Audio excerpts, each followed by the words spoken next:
Good morning, everyone. Thank y'all for joining us for our Beef Brunch News Update for Tuesday, September the 6th. We were just talking, Vince was saying it's raining a little bit where he is, so I'm going to go ahead and let you kick that off, Vince, and tell us our update for Central and South Louisiana, please, sir.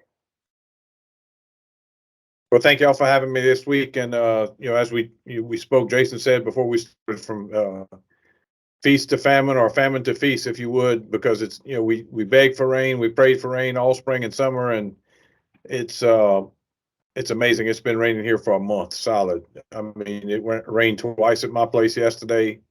We went to bed with rain last night, woke up to rain this morning. It's just showers, but we haven't had any sunshine. Just agonizing. The ground is wet.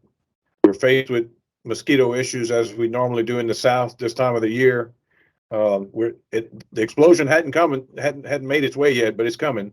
I think if we get 5 or 6 days of dry weather to allow those mosquitoes to hatch, we're going to have a problem. But I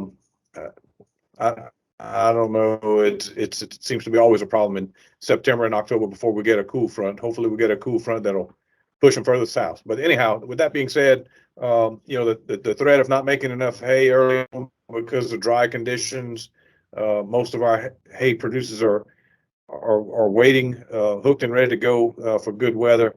The hay's big and rank. It's quality. We passed the window of high quality. We're losing quality by the day. The market seems to be favorable. I'm sure Jason will cover that, and Lee's pretty in tune with that in his part of the world. There's a lot of optimism amongst farmers, but as we keep fiddling on that same fiddle, it's the input costs are still out of range, to really increase some profit margin, so to speak. But we're anticipating a good fall run of these spring-born calves, and hopefully everybody can be wise about spending their money. But it's time to keep horn flies in check. We're seeing a lot of horn fly populations. We're seeing some armyworms starting to build up. And I think the take on that is we've been so wet, and people are going to just probably think that they're going to just let them eat, and how long they're going to eat on big rank hay, I don't know. But it's just whichever way you turn, it's like it's a negative impact on the direction we're going. So weather in the near future, and get everybody in on the upswing. And again, in our part of the world, we got a lot of crop here. They've struggled to get the corn out here lately. A lot of soybeans have been sprayed, been defoliated, waiting to be harvested. We had some from 15 to 50% damaged soybeans. So it was a struggle to get a crop grown, and a struggle to get them harvested, and it's been terrible. A lot of areas it's time to plant sugarcane. They can't get in the fields because it's too wet in areas. However, there are some dry spots where they're getting some of that. The rice harvest has been a struggle. Visited one local rice farmer close to me where we're located, and they were 2 to 3 weeks behind schedule on finishing their harvest. So that's really tough. And I mean, it rutted fields up, and so that's an added expense of fuel and some type of way to get those ruts out of those rice fields, which is a major undertaking, which most of them are crawfish ponds, so you limited on what you can get in there and do, waiting on crawfish production. So it's been a remarkable turn of events as far as the weather conditions here in Central and South Louisiana. Needless to say, it's time for a change in the weather pattern and getting things straightened out. Hopefully that happens soon.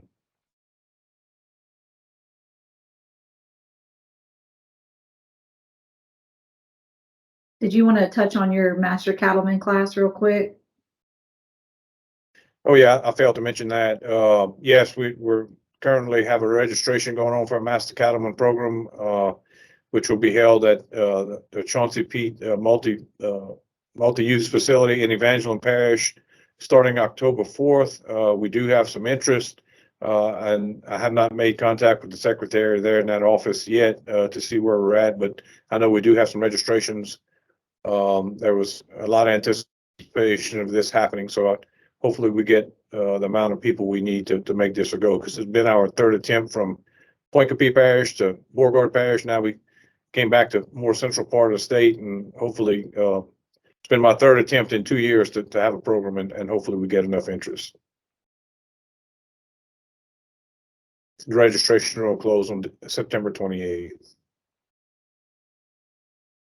Thank you.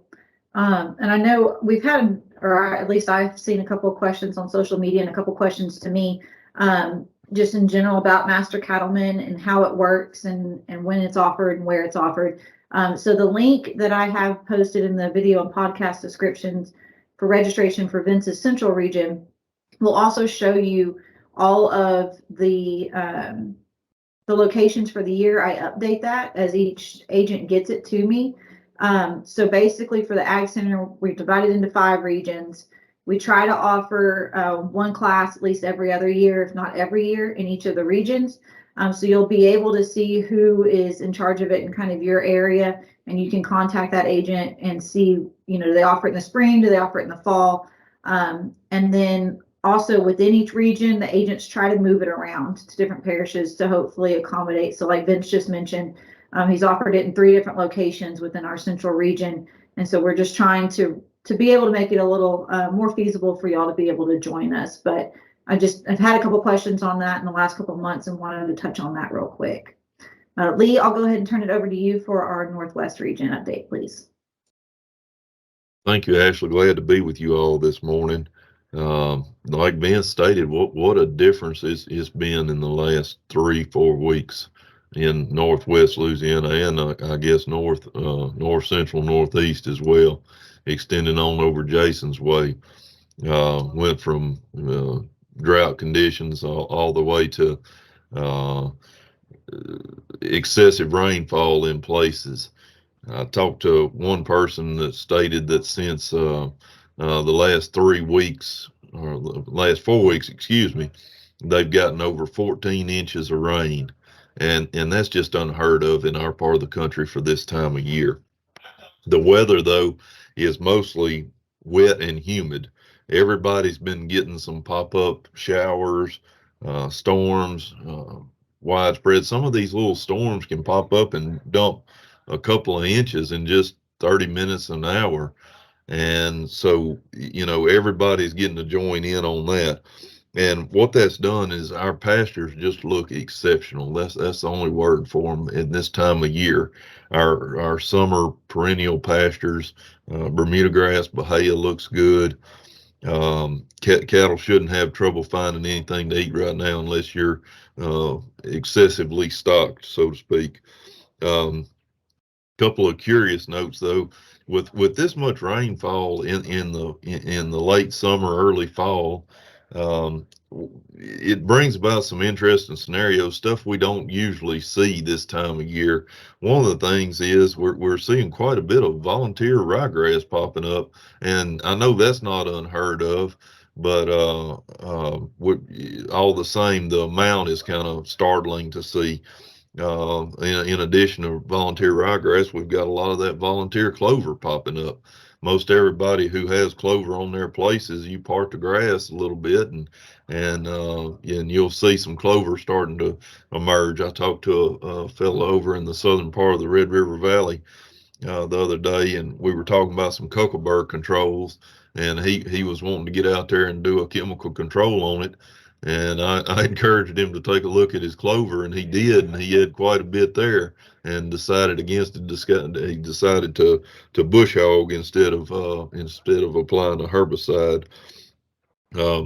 Hay production is just basically stalled, as Vince stated. Everybody's hooked up, everybody's ready to go. They've got it on their minds. The weather forecast up this way has started to look a little bit more favorable for hay production. Just a couple of days ago, the long range forecast were calling for 50% or better chances of rain for at least 7 to 10 day period. And that's been backed off now, and it looks like a window may be opening for us towards the latter part of this week to sneak in and get some hay cut. It's difficult right now. Yesterday, I worked outside all yesterday, and was kind of monitoring the dew situation, and the dew didn't leave at my home until about 1 o'clock in the afternoon, and that's not hay curing weather. Not if you're making dry hay, it's not.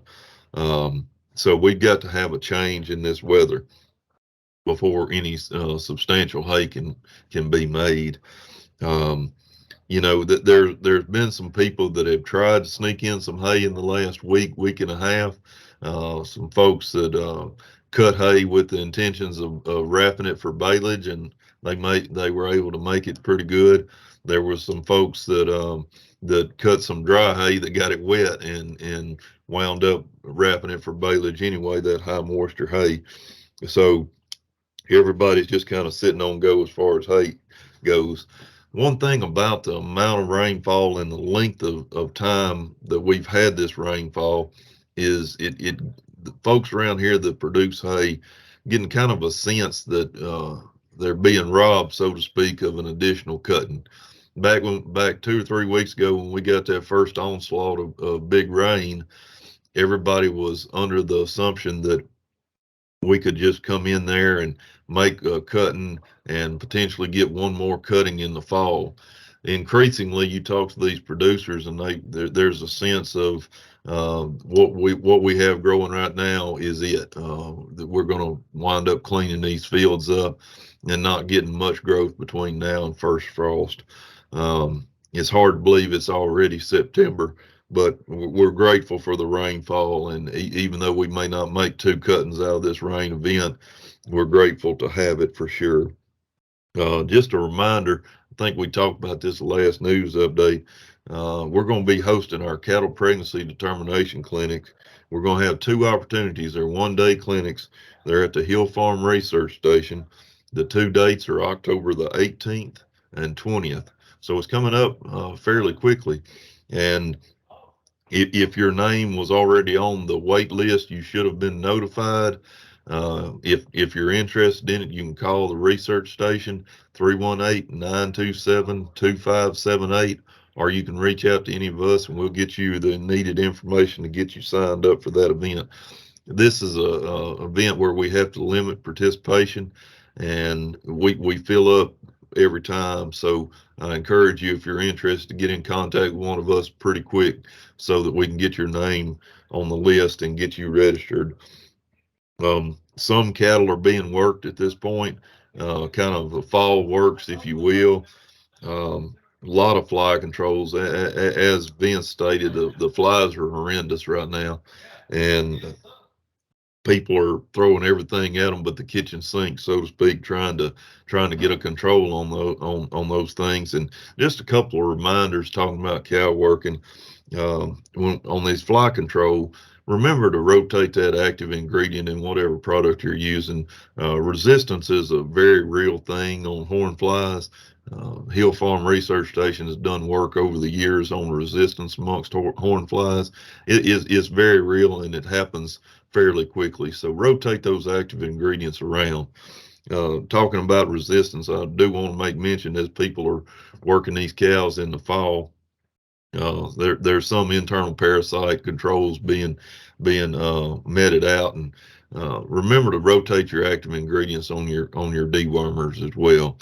A lot of people in this part of the country will try to use a oral dewormer in the fall, because usually the flies are not as much a problem as they are in the spring. I've talked to a couple of cattlemen that have stated that they plan on using a pour-on dewormer this fall instead of an oral one. Well, that's fine, but just keep in mind to rotate those active ingredients, because resistance on internal parasites is very real as well, and we can really see some drops in efficacy on these products if you overuse them, if you don't rotate around on the classes of active ingredients and so on. The final thing I'm going to mention is we're sneaking into livestock show season, fall livestock show season in this part of the world. Of course, the state fair is the pinnacle for the fall season in our corner of the state. There's a lot of parish livestock shows going on, parish fairs up this way. But what I wanted to make mention is we talk quite a bit about livestock showing and the benefits of it for our youth. But sometimes we don't give advance notice, I guess, of when you should be getting it on your mind as far as getting a project, selecting a project, planning it out, getting registered with your local extension agent. Well, I just wanted to make mention that while we're headed into fall show season, that this is the hot time for folks to be planning, getting, and securing a livestock project for the spring show season, which the pinnacle of that is, of course, the LSU Livestock Show in February. So if you're interested in that, I just want to encourage you. You know, if you're listening to this, you're probably a cattle producer. You probably showed livestock as a kid. Get your kids, get your grandkids involved. The livestock project for the youth is still just a great project, and we want to encourage participation amongst our cattle folks on that. So if you have any questions on that, you can reach out to any one of us. Of course, your local extension agent, 4-H or county agent can lead you in the right direction, but get in contact with us. You're not sure how to start, we'd be more than happy to provide a path on that. I've said this before and I'll say it again. The youth livestock projects, particularly the cattle projects, can fit hand in glove with a commercial cow operation. So if you have any questions on that, just let us know. We'll point you in the right direction. Actually, I think that's all I got. Thank you, sir. So before we recorded this morning, Jason and I were visiting, we're talking about the pregnancy determination clinic and just the importance of pregnancy determination. So as Lee mentioned, there's always a wait list for this class, and we can only take about 15 per day or per class for that just due to our facilities. But just a reminder that whether you take this class or you're getting a vet out there to determine pregnancy in your herd, there's a lot of different benefits on it. If you've listened to me preach about this in any of the classes or at a field day or whatever, I always have a chart that I pull up and it goes over the economic impact of open cows. And I've got it pulled up on my other screen here just to kind of give some examples. So, you know, Lee and Vince both already talked about input costs a little bit this year. And yeah, we hope that calf prices are as good as they're going to say they're going to be, but is it matching out on our input costs and what are we looking at there? And I know that this year, especially, every year is tough, but this year especially is tough to try to make sure you're either making a profit or you're at least breaking even, or that debt's as low as it can possibly be, as it is some years. But we also mentioned Friday, I think Jason and Lee and I were in a meeting and we were talking about the fact that a lot of our guys don't calculate the cost that it takes to run a cow per year. Again, we probably don't want to look at that some years, such as this year, at what it takes. But when we start talking about our open cows and the economic impact of it overall, you have to think about what that cow is costing you just to keep her on your place for the year. You have to think about the loss that you would have had if you had sold that calf. And so if I'm just looking at this chart, you know, example, if we have an annual production cost of $800 a head per cow, let's say we lose out on $200 from her not producing a calf, just to round it off at $1,000. If you look at 12% opens in your herd, so 88%, I had to think about that for a second, 88% pregnancy rate in your herd, you're looking at losing $12,000 there, just easy, right off the bat. So one, I think from an economic impact, because we keep talking about that, that's huge.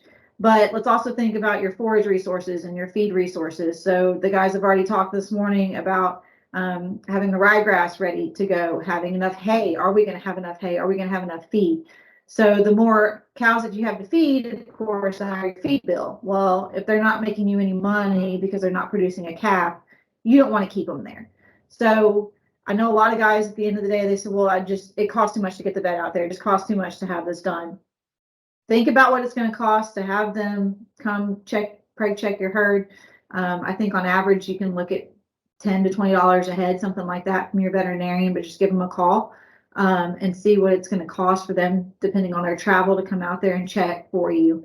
But think about that cost versus that $1,000 that you're losing per head or whatever it may be if you keep that open cow on your place. So we just wanted to kind of touch on that a little bit, just overall the economics of it again, how much you're losing, but also being able to manage your resources more efficiently in terms of keeping bred cows and being able to manage those to the best of your ability. So with that, Jason, if I missed anything that we talked about in terms of that this morning, please chime in, but I'll go ahead and turn it over to you for our Northeast update, please.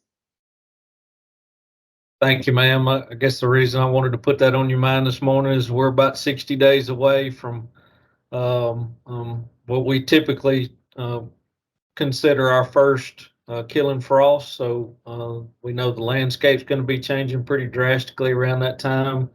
So it's time now to start planning. I'm a planner. I mean, that's just my nature. I know not everybody is that way, but I think we all realize that there's more of the cattle industry than just raising calves. I mean, we got to be pretty good planners, and we got to be very efficient whenever we're in the kind of markets that we're in right now, where we've got really good prices, but we've got really high inputs. And we just got to be really good managers. So y'all have heard Vince say this several times. Visit with whoever you buy your ryegrass from. Get that on your mind. Start talking about booking that ryegrass.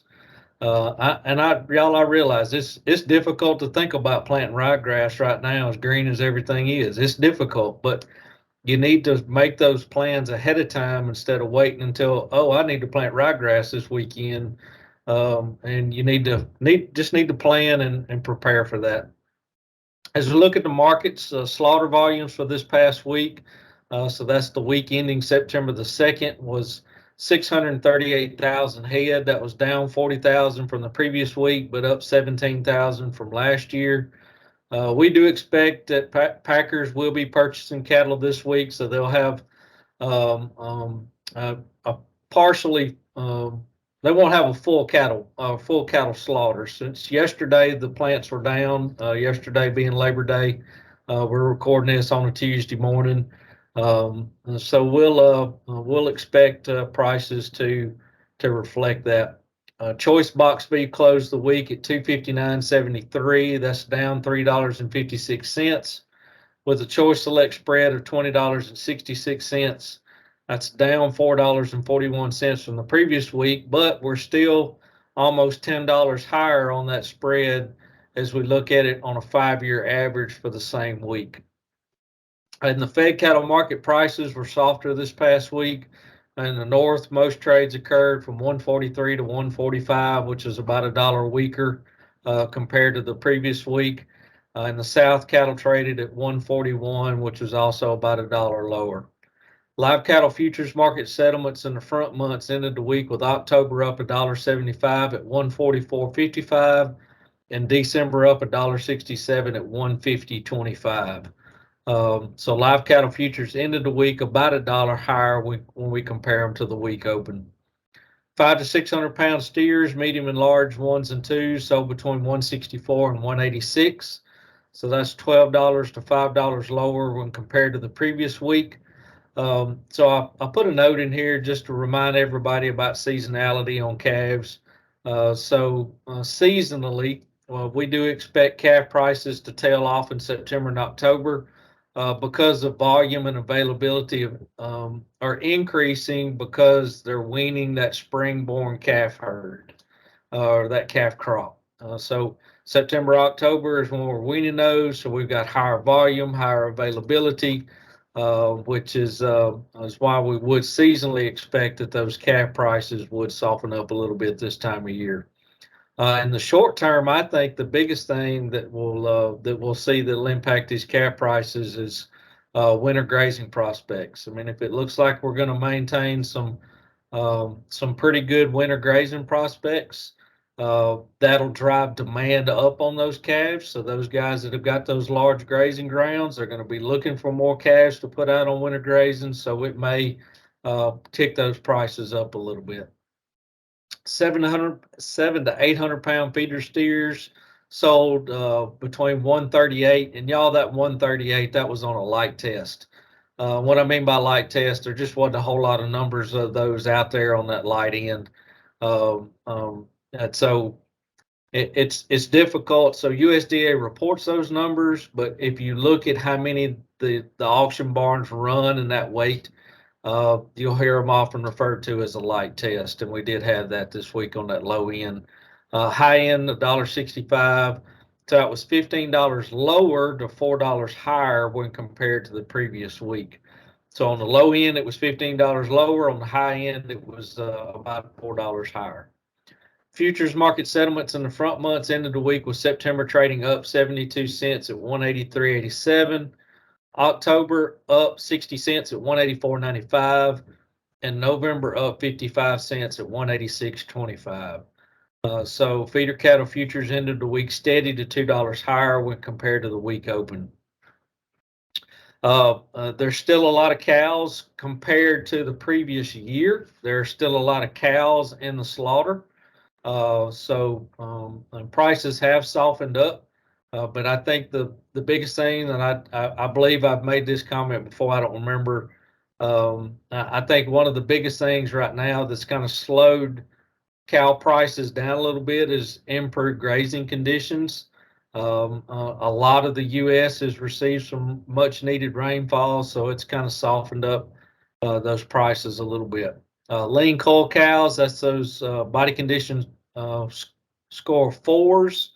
Approximately 4s, thin condition, they ended the week down 3 cents at 71 cents a pound. Those utilities, that's those in a body condition score 5 or 6. Moderate condition ended the week up a penny at 86 cents. And then those breakers, that's those in high condition, ended the week steady at 86 cents. As we look at our feedstuffs, and this is also the time of year that you want to be thinking about booking any commodities or feedstuffs that you want to put in the commodity barns for winter feeding. Now is the time to also to be considering that. Soybean meal down $46.50 at $496.60 a ton. Soybean hulls are steady at $160 a ton. Rice bran steady at $190 a ton. We did not have a report this week on cottonseed meal. Whole cottonseed up $5 at $415 a ton. Corn gluten feed meal up $10 at $780 a ton. DDGs up $39.75 at $288 a ton. Corn up 18 cents a bushel at $7.01 a bushel. And over the last couple of weeks, you may have heard a lot about the big crop tour that takes place across our big regions of corn and soybeans, and they didn't give us a real favorable report on the corn, and it shot corn up prices up again on us. So we're still seeing a pretty good tick up in those corn prices. The past week, I had an opportunity to ride over towards the Mississippi River, north up towards the Arkansas line, came across some of those parishes there in the north part of the state. They're still harvesting a good bit of corn in that area. They're finally able to get back out there. As Vince mentioned, we do have a good bit of damage out there just because of all the rain. So typically when we think about hurricanes around here, tropical storms, they come in, they leave. They're typically moving pretty well, and it just seemed like for about 8 or 9 days straight, it rained. And we did have a good bit of crop damage especially on the corn that was still out there and on those beans. But I'll echo what Lee and Vince both said in terms of pasture conditions. And I think in some areas of the state, some guys might want to actually consider getting out there and clipping some pasture, putting it back into a more vegetative state. Give them a little bit more higher quality forage to graze on. But those hay fields are looking really, really well. I think right now we just need a little bit of break so we can get out there. At the meeting, Ashley was mentioning Lee's got a producer up there in his part of the world that fools with some summer annuals. He wrapped some up last week.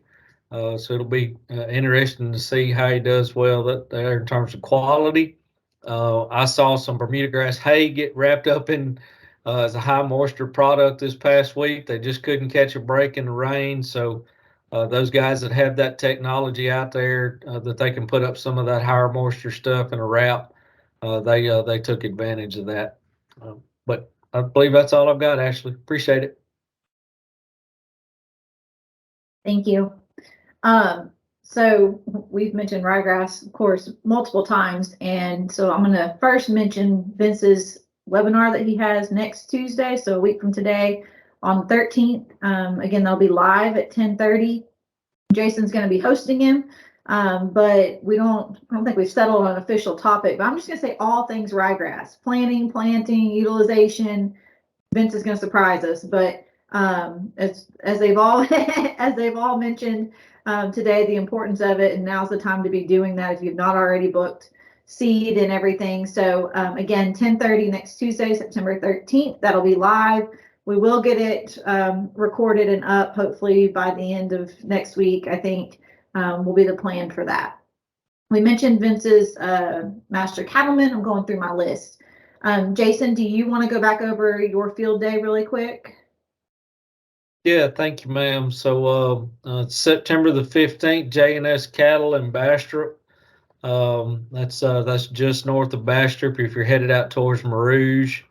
The address is on the flyer. So Ashley, if you'll put that flyer in the description, I'd appreciate it. So our speakers on the day, Dr. Wink Allison with the LSU Ag Center, Dr. Ashley Edwards with LSU Ag Center. We've got Dr. Chris Cassidy with Biozyme Incorporated. We've got Dr. Jeff Sarchette, that's a veterinarian with Zoetis. I think we've got a really good lineup of extension speakers as well as private industry speakers. I think something neat that we're going to be doing is right after lunch, the J&S Cattle Ranch crew. So they do a really good job of managing some really high quality cow horses. They're going to be doing a working cow horse demonstration for us right after lunch. So just something a little bit different. It's not every place we go to that's got some really good cow horses on hand that they can demonstrate. So I think it'll be an interesting and just a neat caveat to this field day for folks to be able to see that. So many of us utilize side-by-sides or four-wheelers or just on foot. And for us to be able to see something like that, I think it'll be neat. Thank you, sir. Lee mentioned the pregnancy determination clinic, so I do have his contact, and I'll put the phone number for the Hill Farm on that. Again, those dates were October 18th and 20th. And then the last event that I want to mention to go ahead and start thinking about putting on your calendar is the Fall Acadiana Beef and Forage Field Day. So that's going to be Thursday, October 27th. They're going to start at 5 p.m. and that's going to be at the Vermillion Parish Extension Office. Andrew Granger will be your contact for that, and I've got his email in the video and podcast description as well. So I think that that's all that we have for y'all today, and we will see y'all again in just a couple of weeks.